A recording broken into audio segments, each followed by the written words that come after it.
ನುಡಿ ವೀಕ್ಷಕರೇ, ಈಗಾಗಲೇ ಸರ್ಕಾರದಿಂದ ಗೃಹಲಕ್ಷ್ಮಿ ಯೋಜನೆಯ ಪ್ರತಿಯೊಂದು ಫಲಾನುಭವಿಗಳಿಗೆ ದೀಪಾವಳಿ ಹಬ್ಬದ ಪ್ರಯುಕ್ತವಾಗಿ ಸರ್ಕಾರದಿಂದ 4,000 ಹಣನ ಫಲಾನುಭವಿಗಳ ಬ್ಯಾಂಕ್ ಖಾತೆಗೆ ಜಮಾ ಮಾಡಿದ್ದು, ಸಚಿವೆ ಲಕ್ಷ್ಮೀ ಹೆಬ್ಬಾಳ್ಕರ್ ಅವರು ದೀಪಾವಳಿ ಹಬ್ಬದ ಪ್ರಯುಕ್ತ ಗೃಹಲಕ್ಷ್ಮಿ ಯೋಜನೆಯ ಪ್ರತಿಯೊಬ್ಬರಿಗೂ ಕೂಡ ಭರ್ಜರಿ ಗುಡ್ಡಿಸ್ನ ಕೊಟ್ಟಿದ್ದಾರೆ. ಹೌದು ವೀಕ್ಷಕರೇ, ನಿಮ್ಮ ಬ್ಯಾಂಕ್ ಖಾತೆಗೆ ಹೇಗೆ ಈ 4,000 ಹಣ ಜಮಾ ಆಗುತ್ತೆ ಅಂತ ನಾನು ನಿಮಗೆ ವಿತ್ ಪ್ರೂಫ್ ಮೂಲಕ ಮಾಹಿತಿಯನ್ನು ಕೊಡ್ತಾ ಇದ್ದೀನಿ.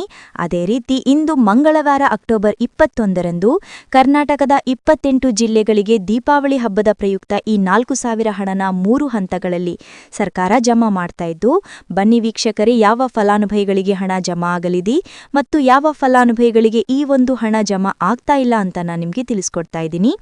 ಅದಕ್ಕಿಂತ ಮೊದಲು ನೀವೇನಾದ್ರೂ ಇನ್ನೂ ಕೂಡ ನನ್ನ ಚಾನಲ್ನ ಸಬ್ಸ್ಕ್ರೈಬ್ ಆಗಿಲ್ಲ ಅಂದರೆ ದಯವಿಟ್ಟು ಪ್ರತಿಯೊಬ್ಬರು ಚಾನಲ್ನ ಸಬ್ಸ್ಕ್ರೈಬ್ ಮಾಡ್ಕೊಳ್ಳಿ, ಹಾಗೆ ವಿಡಿಯೋಗೆ ಒಂದು ಲೈಕ್ನ ಕೊಡಿ. ಹೌದು ವೀಕ್ಷಕರೇ, ಗೃಹಲಕ್ಷ್ಮಿ ಯೋಜನೆಯ ಪ್ರತಿಯೊಂದು ಫಲಾನುಭವಿಗಳಿಗೆ ಸರ್ಕಾರದಿಂದ ಕೊನೆಗೂ ಭರ್ಜರಿ ಗುಡ್ಡಿಸ್ನ ಕೊಟ್ಟಿದ್ದು, ನಿಮ್ಮ ಬ್ಯಾಂಕ್ ಖಾತೆಗೆ ದೀಪಾವಳಿ ಹಬ್ಬದ ಪ್ರಯುಕ್ತ 2,000 ಹಣ ಬದಲು 4,000 ಹಣನ ಸರ್ಕಾರ ಜಮಾ ಮಾಡಿದೆ. ಇಲ್ಲಿಯವರೆಗೂ ಸಾಕಷ್ಟು ಫಲಾನುಭವಿಗಳ ಬ್ಯಾಂಕ್ ಖಾತೆಗೆ ಈ 4,000 ಹಣ ಜಮಾ ಆಗಿದ್ದು, ಫಲಾನುಭವಿಗಳ ಬ್ಯಾಂಕ್ ಖಾತೆಗೆ 4,000 ಹಣ ಜಮಾ ಆಗಿರೋದಕ್ಕೆ ನಾನು ನಿಮಗೆ ವಿತ್ ಪ್ರೂಫ್ ಮೂಲಕ ಮಾಹಿತಿಯನ್ನು ಕೊಡ್ತಾ ಇದ್ದೀನಿ. ನೀವು ಇವಾಗ ಸ್ಕ್ರೀನಲ್ಲಿ ಒಂದು ಮೆಸೇಜ್ನ ಕೂಡ ನೋಡ್ಬೋದು. ಫಲಾನುಭವಿಗಳ ಬ್ಯಾಂಕ್ ಖಾತೆಗೆ ಹಣ ಜಮಾ ಆಗಿರುವಂತಹ ಒಂದು ಮೆಸೇಜ್ನ ಕೂಡ ಹಾಕ್ತಾ ಇದ್ದೀನಿ. ಹೌದು ವೀಕ್ಷಕರೇ, ಈಗಾಗಲೇ ಸರ್ಕಾರದಿಂದ ದೀಪಾವಳಿ ಹಬ್ಬದ ಪ್ರಯುಕ್ತ 4,000 ಹಣನ ಕೆಲವೊಂದು ಫಲಾನುಭವಿಗಳಿಗೆ ಜಮಾ ಮಾಡಿದ್ದು, ನಿಮ್ಮ ಬ್ಯಾಂಕ್ ಖಾತೆಗೆ ಅಕ್ಟೋಬರ್ 21 ಮಂಗಳವಾರದಿಂದ ಸರ್ಕಾರ ಈ 4,000 ಹಣನ ಕರ್ನಾಟಕದ ಒಟ್ಟು 28 ಜಿಲ್ಲೆಗಳಿಗೆ 3 ಹಂತಗಳಲ್ಲಿ 4,000 ಹಣನ ಜಮಾ ಮಾಡ್ತಾ ಇದೆ. ಅದೇ ರೀತಿ ನೋಡಿ ವೀಕ್ಷಕರೇ, ಸರ್ಕಾರದಿಂದ ಗೃಹಲಕ್ಷ್ಮಿ ಯೋಜನೆಯ ಈ 4,000 ಹಣ ನಿಮ್ಮ ಬ್ಯಾಂಕ್ ಖಾತೆಗೆ ಬರಬೇಕು ಅನ್ರಿ ಹಣಕಾಸು ಇಲಾಖೆಯಿಂದ ಹೊಸದಾಗಿ ಕೆಲವೊಂದು ನಿಯಮಗಳನ್ನು ಜಾರಿಗೆ ತಂದಿದ್ದು, ಈ ನಿಯಮಗಳ ಪ್ರಕಾರ ಪ್ರತಿಯೊಂದು ಗೃಹಲಕ್ಷ್ಮಿ ಯೋಜನೆಯ ಫಲಾನುಭವಿಗಳ ರೇಷನ್ ಕಾರ್ಡ್ನ ಕಡ್ಡಾಯವಾಗಿ ಚೆಕ್ ಮಾಡಬೇಕು ಮತ್ತು ಆಧಾರ್ ಕಾರ್ಡ್ನ ಕೂಡ ಕಡ್ಡಾಯವಾಗಿ ಚೆಕ್ ಮಾಡಬೇಕು ಅಂತ ಹಣಕಾಸು ಇಲಾಖೆ ಮುಖ್ಯವಾದ ಮಾಹಿತಿಯನ್ನು ಕೊಟ್ಟಿದ್ದು, ಬನ್ನಿ ಸ್ನೇಹಿತರೆ, ಯಾವ ಫಲಾನುಭವಿಗಳಿಗೆ ಸರ್ಕಾರ ಹಣನ ಕ್ಯಾನ್ಸಲ್ ಮಾಡಿದೆ ಮತ್ತು ಯಾವ ಫಲಾನುಭವಿಗಳಿಗೆ ಈ ಒಂದು ಹಣ ಜಮಾ ಆಗಲಿದೆ ಅಂತ ನಾನು ನಿಮಗೆ ತಿಳಿಸ್ಕೊಡ್ತೀನಿ. ಅದಕ್ಕಿಂತ ಮೊದಲು ನಾಳೆ ಮಂಗಳವಾರ ಅಕ್ಟೋಬರ್ 21ರಂದು ಕರ್ನಾಟಕದ 28 ಜಿಲ್ಲೆಗಳಿಗೆ 3 ಹಂತಗಳಲ್ಲಿ 4,000 ಹಣ ಜಮಾ ಆಗ್ತಾ ಇದ್ದು, ಬನ್ನಿ ಸ್ನೇಹಿತರೆ, ಯಾವ ಹಂತಗಳಲ್ಲಿ ಯಾವ ಜಿಲ್ಲೆಗಳಿಗೆ ಹಣ ಜಮಾ ಆಗ್ತಾ ಇದೆ ಅಂದ್ರೆ ನೋಡಿ ಸ್ನೇಹಿತರೆ, ಮೊದಲ ಹಂತದಲ್ಲಿ ಬೆಂಗಳೂರು ನಗರ, ಬೆಂಗಳೂರು ಗ್ರಾಮಾಂತರ, ಚಿಕ್ಕಬಳ್ಳಾಪುರ, ಚಿತ್ರದುರ್ಗ, ದಾವಣಗೆರೆ, ಕೋಲಾರ, ಶಿವಮೊಗ್ಗ, ತುಮಕೂರು, ರಾಯಚೂರು, ಯಾದಗಿರಿ ಈ ಜಿಲ್ಲೆಗಳ ಪ್ರತಿಯೊಂದು ಫಲಾನುಭವಿಗಳಿಗೆ ಮೊದಲ ಹಂತದಲ್ಲಿ ಹಣ ಜಮಾ ಆಗ್ತಾ ಇದೆ.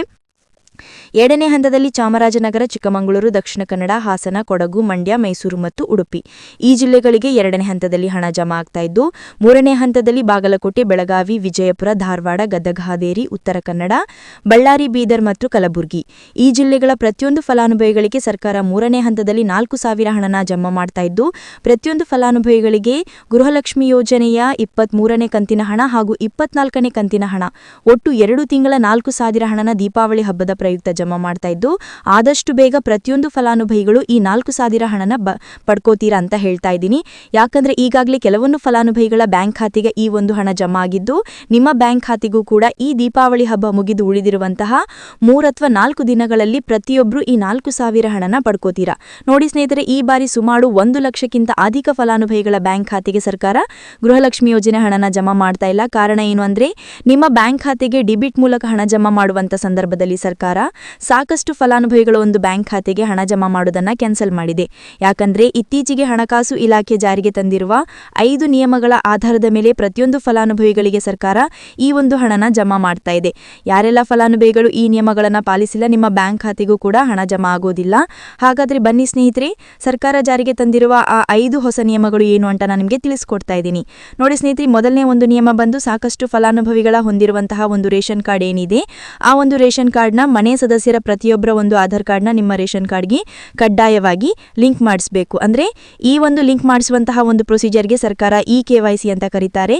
ನಿಮ್ಮ ರೇಷನ್ ಕಾರ್ಡ್ಗೆ ಇನ್ನೂ ಸಹ KYC ಆಗಿಲ್ಲ ಅಂದ್ರೆ ನಿಮ್ಮ ಬ್ಯಾಂಕ್ ಖಾತೆಗೆ ಸರ್ಕಾರ ಮುಂದಿನ ದಿನಗಳಲ್ಲಿ ಗೃಹಲಕ್ಷ್ಮಿ ಯೋಜನೆ ಹಣನ ಕ್ಯಾನ್ಸಲ್ ಮಾಡುತ್ತೆ. ಅದೇ ರೀತಿ ಎರಡನೇ ಒಂದು ನಿಯಮ ಬಂದು, ನೋಡಿ ಸ್ನೇಹಿತರೆ, ನಿಮ್ಮ ಬಳಿ ಇರುವಂತಹ ಒಂದು ಆಧಾರ್ ಕಾರ್ಡ್ ಏನಿದೆ, ಆ ಒಂದು ಆಧಾರ್ ಕಾರ್ಡ್ನ ಕಳೆದ 15 ವರ್ಷಗಳಲ್ಲಿ ನೀವು ಯಾವುದೇ ರೀತಿಯ ಒಂದು ತಿದ್ದುಪಡಿನ ನಿಮ್ಮ ಆಧಾರ್ ಕಾರ್ಡ್ಗೆ ನೀವು ಮಾಡಿಸಿಲ್ಲ ಅಂದ್ರೆ ನಿಮ್ಮ ಬ್ಯಾಂಕ್ ಖಾತೆಗೆ ಸರ್ಕಾರ ಗೃಹಲಕ್ಷ್ಮಿ ಯೋಜನೆ ಹಣನ ಕ್ಯಾನ್ಸಲ್ ಮಾಡುತ್ತೆ. ಯಾಕಂದ್ರೆ ಸರ್ಕಾರದಿಂದ ಬಂದಿರುವಂತಹ ಒಂದು ಆದೇಶದ ಪ್ರಕಾರ ಪ್ರತಿಯೊಂದು ಫಲಾನುಭವಿಗಳು ಕಳೆದ 15 ವರ್ಷಗಳಲ್ಲಿ ಯಾವುದೇ ರೀತಿಯ ಒಂದು ತಿದ್ದುಪಡಿನ ನಿಮ್ಮ ಆಧಾರ್ ಕಾರ್ಡ್ಗೆ ನೀವು ಮಾಡಿಸಿಲ್ಲ ಅಂದ್ರೆ ಕಡ್ಡಾಯವಾಗಿ ಆದಷ್ಟು ಬೇಗ ನಿಮ್ಮ ಆಧಾರ್ ಕಾರ್ಡ್ಗೆ ತಿದ್ದುಪಡಿನ ಮಾಡಿಸಿ. ಅದೇ ರೀತಿ 4ನೇ ಒಂದು ನಿಯಮ ಬಂದು, ನಿಮ್ಮ ಕುಟುಂಬದ ಒಂದು ವಾರ್ಷಿಕ ಆದಾಯ 7 ಲಕ್ಷಕ್ಕಿಂತ ಕಡಿಮೆ ಇರಬೇಕು. ಒಂದು ವೇಳೆ ನಿಮ್ಮ ಕುಟುಂಬದ ವಾರ್ಷಿಕ ಆದಾಯ 7 ಲಕ್ಷಕ್ಕಿಂತ ಜಾಸ್ತಿ ಇದ್ರೆ ನಿಮ್ಮ ಬ್ಯಾಂಕ್ ಖಾತೆಗೆ ಸರ್ಕಾರ ಗೃಹಲಕ್ಷ್ಮಿ ಯೋಜನೆ ಹಣನ ಕ್ಯಾನ್ಸಲ್ ಮಾಡುತ್ತೆ. ಅದೇ ರೀತಿ 5ನೇ ಒಂದು ನಿಯಮ ಬಂದು ನೋಡಿ ಸ್ನೇಹಿತರೆ, ನಿಮ್ಮ ಕುಟುಂಬದ ಸದಸ್ಯರು ಅಥವಾ ಗೃಹಲಕ್ಷ್ಮಿ ಯೋಜನೆಯ ಫಲಾನುಭವಿಗಳು ಯಾರು ಕೂಡ ಸರ್ಕಾರಿ ನೌಕರರಾಗಿ ಕಾರ್ಯನಿರ್ವಹಿಸ್ತಾ ಇರಬಾರ್ದು. ಒಂದು ವೇಳೆ ನಿಮ್ಮ ಕುಟುಂಬದಲ್ಲಿ ಯಾರೇ ಆಗಿದ್ರೂ ಸರ್ಕಾರಿ ನೌಕರರಾಗಿ ಕಾರ್ಯನಿರ್ವಹಿಸ್ತಾ ಇದ್ರೆ ನಿಮ್ಮ ಬ್ಯಾಂಕ್ ಖಾತೆಗೆ ಗೃಹಲಕ್ಷ್ಮಿ ಯೋಜನೆ ಹಣ ಕ್ಯಾನ್ಸಲ್ ಆಗುತ್ತೆ. ಈ 5 ನಿಯಮಗಳ ಆಧಾರದ ಮೇಲೆ ಪ್ರತಿಯೊಂದು ಫಲಾನುಭವಿಗಳಿಗೆ ಸರ್ಕಾರ ಹಣ ಜಮಾ ಮಾಡ್ತಾ ಇದೆ. ಒಂದು ವೇಳೆ ನೀವು ಈ 5 ನಿಯಮಗಳನ್ನು ಪಾಲಿಸಿಲ್ಲ ಅಂದ್ರೆ ನೀವು ಕೂಡ ಗೃಹಲಕ್ಷ್ಮಿ ಯೋಜನೆ ಹಣದಿಂದ ವಂಚಿತರಾಗಬೇಕಾಗುತ್ತೆ. ನೋಡಿ ಸ್ನೇಹಿತರೆ, ಇಂದು ಮಂಗಳವಾರ ಅಕ್ಟೋಬರ್ 21ರಿಂದ ಸರ್ಕಾರ 28 ಜಿಲ್ಲೆಗಳಿಗೆ 3 ಹಂತಗಳಲ್ಲಿ ಗೃಹಲಕ್ಷ್ಮಿ ಯೋಜನೆ 4,000 ಹಣನ ಜಮಾ ಮಾಡ್ತಾ ಇದ್ದು, ಆದಷ್ಟು ಬೇಗ ಪ್ರತಿಯೊಂದು ಫಲಾನುಭವಿಗಳು ನಿಮ್ಮ ಬ್ಯಾಂಕ್ ಖಾತೆಗೆ ಈ ಒಂದು ಹಣನ ಪಡ್ಕೋತೀರಾ ಅಂತ ಹೇಳ್ತಾ ಇದ್ದೀನಿ. ಇದಿಷ್ಟು ಸರ್ಕಾರದಿಂದ ಬಂದಿರುವಂತಹ ಒಂದು ಮಾಹಿತಿಯಾಗಿದೆ. ನಾನು ಕೊಟ್ಟಿರುವಂತಹ ಮಾಹಿತಿ ನಿಮಗೆ ಇಷ್ಟ ಆಗಿದ್ದಲ್ಲಿ ದಯವಿಟ್ಟು ಪ್ರತಿಯೊಬ್ಬರು ನನ್ನ ಚಾನಲ್ನ ಸಬ್ಸ್ಕ್ರೈಬ್ ಮಾಡ್ಕೊಳ್ಳಿ. Thank you for watching.